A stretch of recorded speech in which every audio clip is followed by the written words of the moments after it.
Assalamualaikum warahmatullahi wabarakatuh. Perkenalkan, nama saya Rahma Syakira dari kelas PGMID semester 3. Pada kesempatan kali ini saya akan melakukan presentasi untuk memenuhi ujian akhir semester mata kuliah kurikulum dan pembelajaran. Pada presentasi kali ini saya akan membahas mengenai topik Partnership or Rivalry Facing the Pandemic in Hungarian Education. Topik pada bab ini membahas lebih lanjut mengenai 4 hal terkait kerjasama antara pemerintah dengan masyarakat sipil di Hungaria. 4 diantaranya sebagai berikut. Yang pertama, membahas teori kemitraan dan persaingan. Yang kedua, membahas mengenai sikap dan perilaku khas para pelaku kebijakan pendidikan selama gelombang pertama epidemi. Yang ketiga, gelombang pertama epidemi dalam bidang pendidikan dan sekolah di Hungaria. Yang keempat, bagaimana dan mengapa kemitraan awal antara pemerintah dan masyarakat sipil berubah menjadi persaingan selama pandemi. Selanjutnya, poin pertama, teori konflik dari Vandenberg dan Januszky menunjukkan bahwa kemitraan antar kelompok atau individu biasanya bersifat sementara. Mereka bekerja sama karena adanya kepentingan bersama atau ancaman eksternal, tetapi hubungan ini tidak bersifat permanen atau jangka panjang. Sebaliknya, ketika kepentingan mulai beralih atau ancaman berkurang, hubungan ini dapat berubah menjadi persaingan.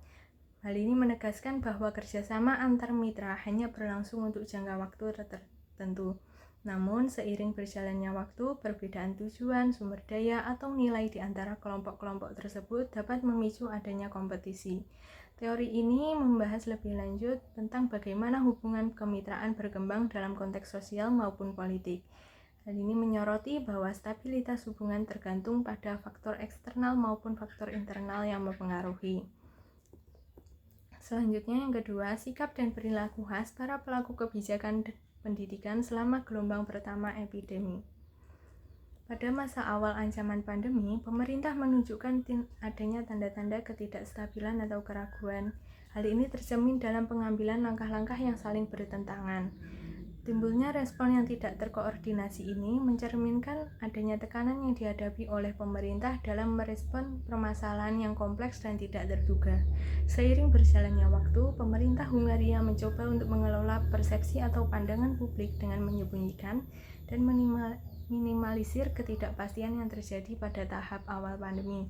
Hal ini mungkin diupayakan untuk membangun kembali kepercayaan masyarakat dan menunjukkan citra stabilitas.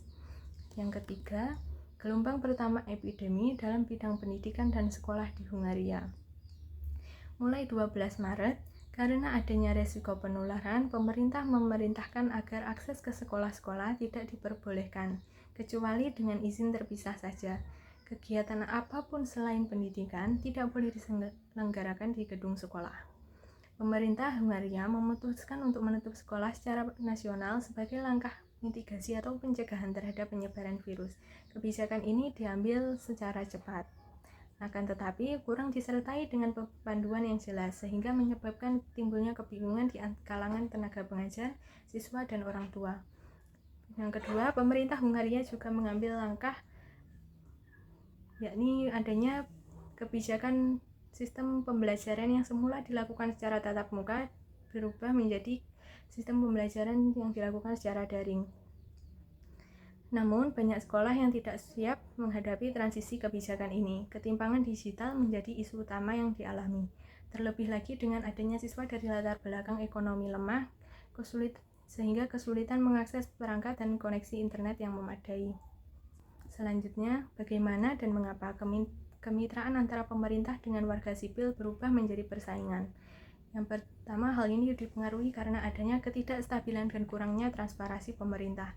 Pada awal pandemi, langkah-langkah yang diambil oleh pemerintah Hungaria seringkali tidak terkoordinasi dan bahkan bermasalah. Ketidakpastian ini menyebabkan ketegangan antara pemerintah dan warga sipil yang merasa bahwa respon pemerintah tidak cukup efektif atau adil. Yang kedua, adanya perbedaan prioritas dan nilai. Sementara pemerintah cenderung memusatkan kekuasaan dan mengontrol narasi publik, warga sipil menuntut transparansi, partisipasi dalam pengambilan keputusan, dan perlindungan hak dasar. Ketidaksesuaian ini menciptakan dinamika persaingan di mana masyarakat sipil berusaha melawan dominasi pemerintah dalam ruang publik. Selanjutnya, perbedaan dengan kondisi faktual di Indonesia. Yang pertama, pada awal pandemi, pemerintah Hungaria dengan cepat memutuskan untuk menjalankan pembelajaran diubah menjadi pembelajaran daring. Sebenarnya negara Indonesia juga menerapkan hal yang sama. Akan tetapi, dalam penerapan kebijakan ini di negara Indonesia tidak merata dan tidak menyeluruh. Hal ini didasari oleh adanya perbedaan wilayah.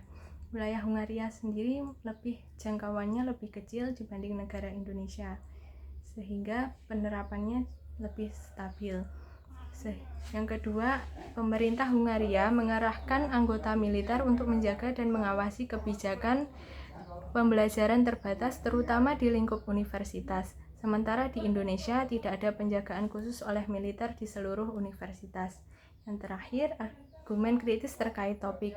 Yang pertama, hubungan antara pemerintah dengan tenaga pendidik.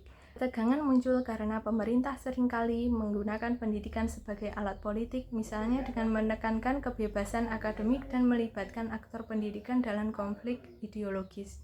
Selanjutnya, transformasi pendidikan selama pandemi lebih banyak terjadi melalui kebijakan atas ke bawah daripada pendekatan kolaboratif.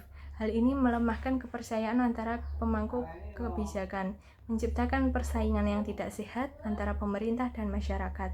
Yang kedua, kewenangan pemerintah yang kurang bijak dan menyeluruh, yakni adanya sentralisasi atau memusatkan satu pihak yang berlebihan. Pemerintah Hungaria mengambil kendali penuh atas kebijakan pendidikan selama pandemi yang dianggap mengesampingkan otonomi institusi dan kepentingan guru. Hal ini menyebabkan kurangnya fleksibilitas dalam merespon kebutuhan guru. Sekian dari penjelasan dari presentasi saya. Assalamualaikum warahmatullahi wabarakatuh.